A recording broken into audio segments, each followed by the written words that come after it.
greater than 24. If it's greater than 24, I want it. If I don't want it, okay, because this is the first value, the date is always before everything that's for that date, right? So when I get to this one, I still want to use the same date, right? And this row, all these rows, I want to all refer to this. So what I'm going to do over here is, if I'm not getting a new value, give me the one that was in the last row. In this case, of course, it ignores it because it is the date. But watch what happens. I'm going to hit enter. I need the formatting. So I take over here and I do this, and I take the formatting and I click here, okay?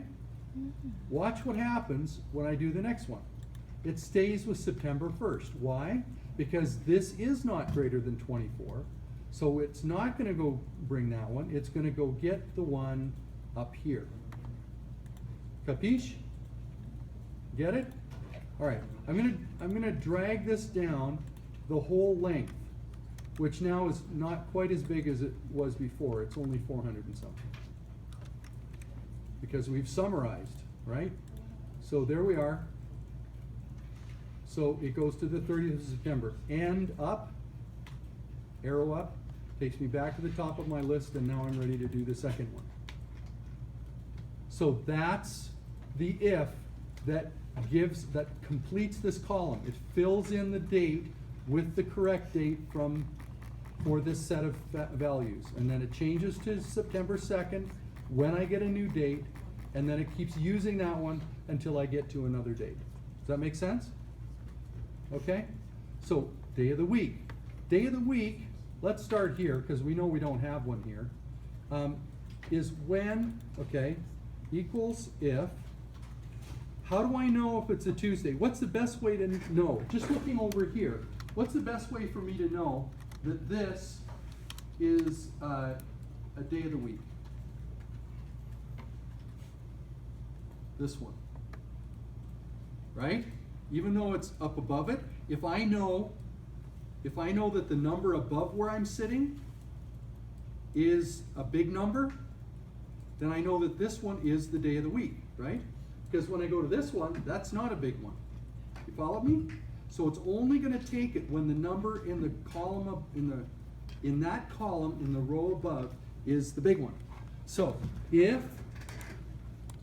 the one above is greater than 24, that's when I want this one, right? If A4 is big, I want A5, because here I'm capturing weekday. Otherwise, same deal, give me the one that I already had from the row before. But hit enter, and again, I'm going to copy the formatting. And now, because of the fact that I have set up how far down it goes, and this is right beside that, I can double click and it will fill all the way to the bottom. If I hit end, arrow down, you'll see that it goes right to here. And I'm going to delete these because they're stupid. They don't count. Are we good? Hour. How do I know if this over here is an hour? Well, honestly, the best thing is to look next door, because hour of the day always has an entrance value. Excuse me. You see what I'm saying? If A is an hour value, B is a value too. If it's a date or a weekday, it's blank in B. So over here I can do equals if B in the same row is, oh sorry, I have to do is blank. So if is blank B, if that's true, that B5 is blank, what does that tell me? It tells me it's not going to have an hour, right? It's going to be something else. So I don't want to take it. No way. Just make it blank. So those are empty quotes. Okay? That's a nothing. Don't grab it. Otherwise, In other words, if the B is not blank, then yeah, go get it. You say, well, wait a minute, that's a Tuesday. Yeah, but the if won't grab it this time. You see? It didn't grab it because this is blank. If this is blank, it's silent. Are we good? Double click on that, and sure enough, as soon as this isn't silent, here's an example. B6 is not blank, so it goes and gets the hour of the day, and so on all the way down. All the way down. And in fact, you want to look and see that. How are we doing?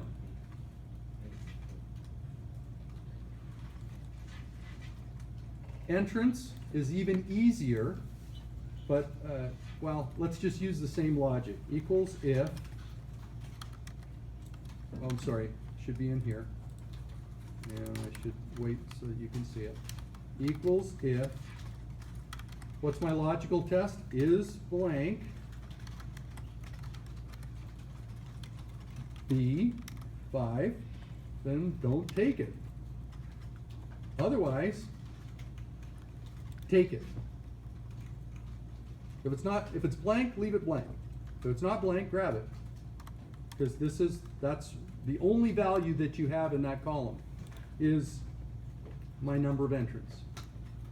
Oops, I forgot to, is blank. Sorry, it's one problem when I do this scrunched up like that. I didn't finish my thing. Let me go over it because I know you're saying, there. And don't forget, you can always look on the golf cart, right? The solution's got these things. If is blank B5, don't take it. If that's not true, there's something there, then you know you need to go get it. And so on, and so on, and so on. All right, I'm going to zoom back out.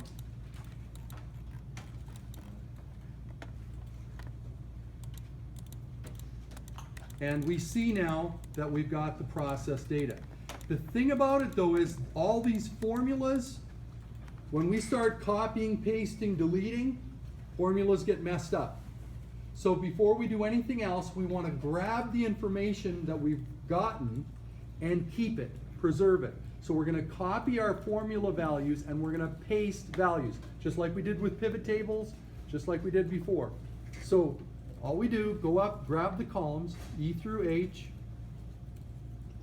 copy them, and come over to J and paste the values and the number formatting. Okay? And then I'm going to also grab this formatting, just boop. And this now is the paste of values. All right, now very quickly, I can go ahead and, because I've done that, I'm going to take a copy of that, and I can just do a regular paste now that I'm away from the formulas. And now I'm going to show you the next thing to do, which is sort on hour to isolate, and I should delete really is the main thing, junk. All right, these are junk, right? I don't have an hour of the day, I don't have entrance.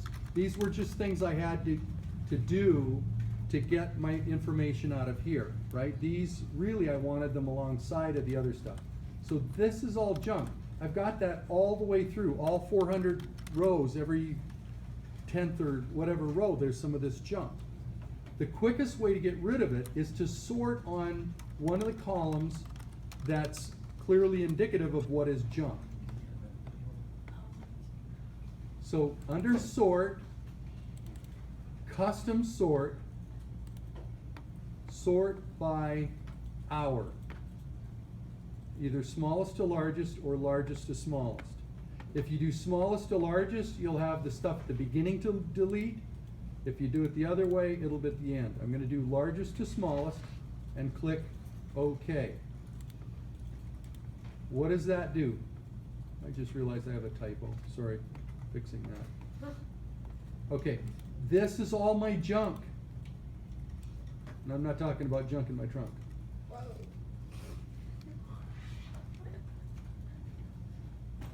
Okay, all of that is garbage.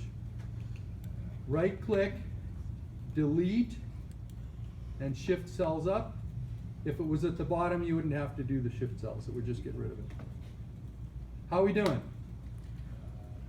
Wait, hold on. Can you repeat from the sort? Is it from the oldest to newest or Either way. either way? Oh. You can either, as long as you sort on hour or entrance, one of the ones that got the blanks in the junk, sort on either of the ones that have blanks for the junk. It'll put all the blanks together, either at the top or at the bottom. Wherever they are, highlight them all together and delete them. Alright, so sort them by hour, right? Huh? By hour? Yes. Got it? All right, I'm copying again.